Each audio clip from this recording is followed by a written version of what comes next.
I think with what you're saying also, it's interesting because the two of you do that for each other. Mm-hmm. And Dean was talking earlier about community, and I was thinking as we were talking, what's the crucial thing to help someone who really has great pain, who's really in great suffering, and it's really presence, I think, more than anything else, and it requires someone else. I think being alone with suffering is a terrible state for anyone, and the example of the community in Latin America where somebody had grief and people would take care of them even if they were drunk around it. It's an example of the value of community in that situation. And what the two of you are doing with each other is community. That's holding each other, and it's having someone else present that holds you when the suffering is that great.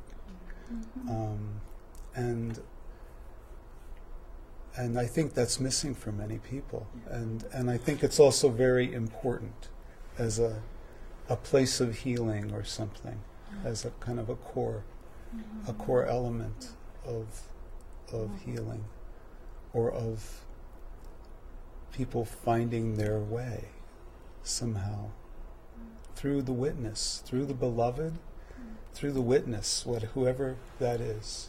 And if there is nobody there, because there's been many long periods of my life where I don't have anybody there, to apply what your Jean and Rich are saying, and you are saying too, about embracing the feelings, being present with the feelings, and just dropping into what you are feeling without judging it. This is like a transmutational alchemy. This is an alchemy of the soul that can be from pain to ecstasy, as what you were saying before. But then turning to having someone there to witness and hold space is really important. I feel that too. But there are a lot of people who don't have that. And what I've found in my own case, to add on to what you're saying, is then I become the mother to my own inner child.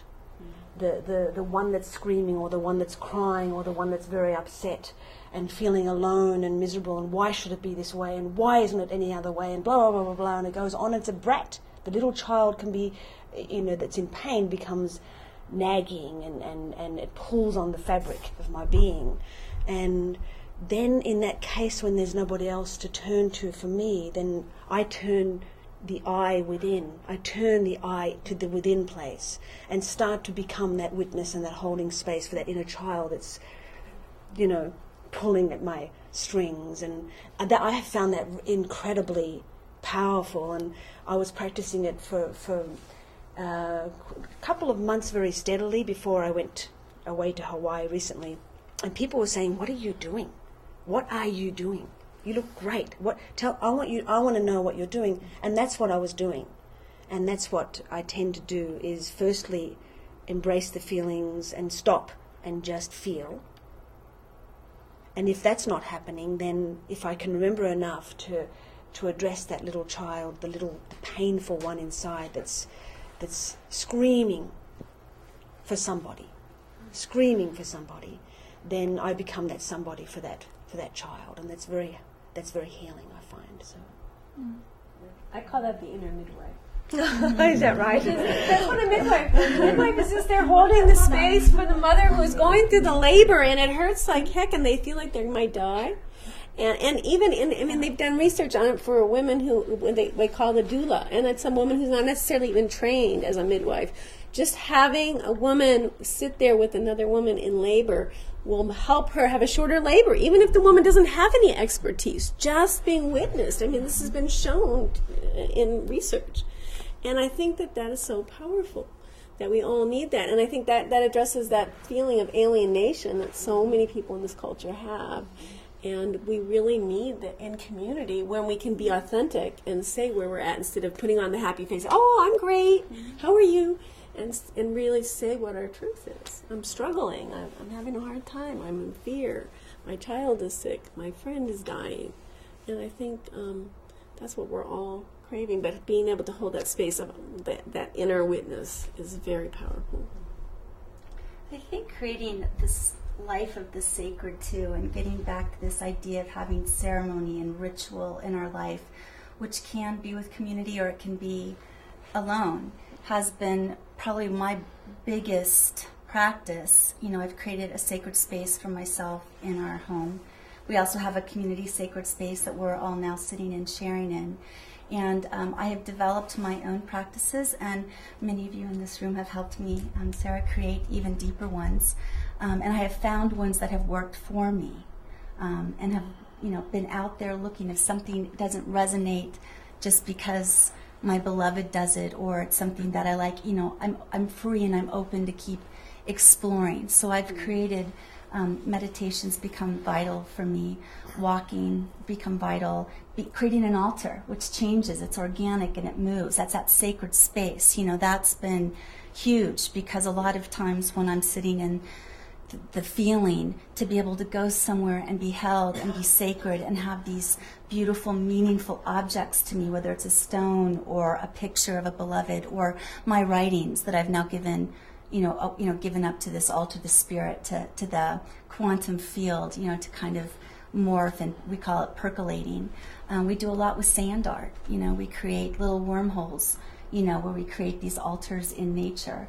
So I think finding sacred ceremony and ritual, even in our busy, busy times, but even if it is just being able to have that 10 minutes in the morning, or creating sacred space for yourself, it can just be a place in your garden. You know, it doesn't have to be a formal, but it's very grounding, it's very nurturing, and your space begins to feel very holy.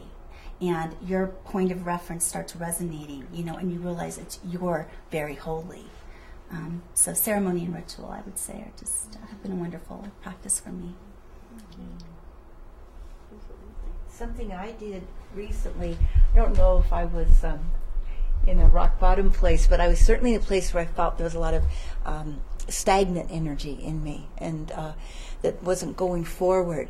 And I did two things.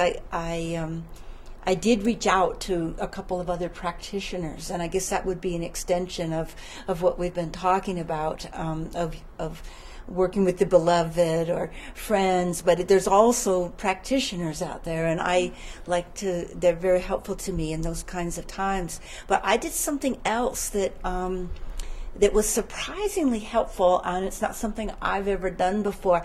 I took a look at food and what I'm putting into my body in the way of food that was perhaps really adding to that stagnation more than I ever realized. So I chose, I researched some diets and chose one that looked real good, but it was a combination of detoxifying diet, but also looking at high quality nutrition coming in, and the ramifications were huge for me. I mean, I stopped listening to the news on the radio, which I have a little bit habit of doing, and I was turning on music, good music, and the TV went way down to zero, and I was starting to meditate more, and I lost some weight, which also, fed into feeling less stagnant. So it's another recent discovery of mine.